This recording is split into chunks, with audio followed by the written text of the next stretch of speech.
Разбираем и чистим бак под гидравлику. Хочу почистить фильтр, посмотреть, что с ним. Ну, нужно его заварить.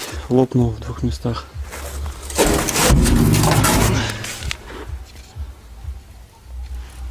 Вот трещина. И вот трещина. Что за металл такой, не знаю, почему он лопается. Когда правил, докрасил бак, чтобы выправить вмятины, сваркой приваривал обратно молоток. Но когда его отламываешь, тоже металл лопался. И вот такой сплав.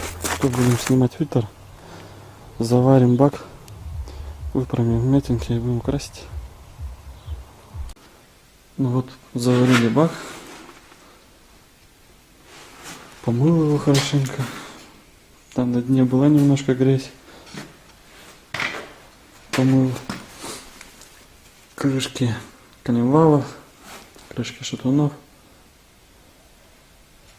Надо будет помыть фильтр еще. Масляный из бака вытащил. Хотел купить, заехать в Кладыши.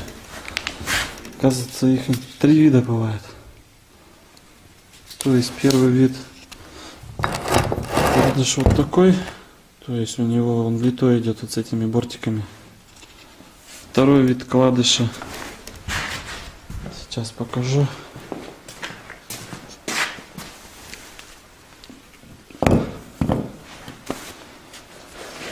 Вот такой. На него вот эти бортики одеваются отдельно. И еще сказали мне в магазине 3-й вид Кладыша есть. Как он из себя представляет, я не знаю. Возьму свои. Поеду с ними в магазин. Будем покупать Кладыш.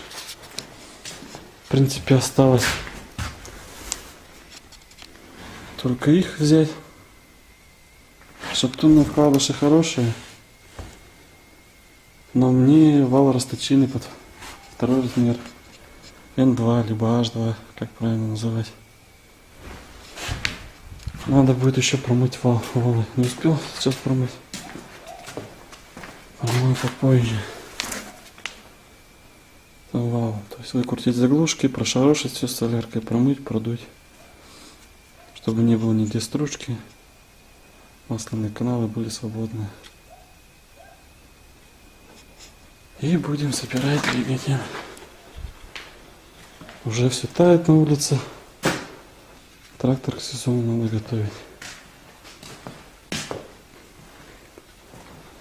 На этом все. Дальше уже будет сборка двигателя. Тогда покажу, как оно примерно будет все происходить.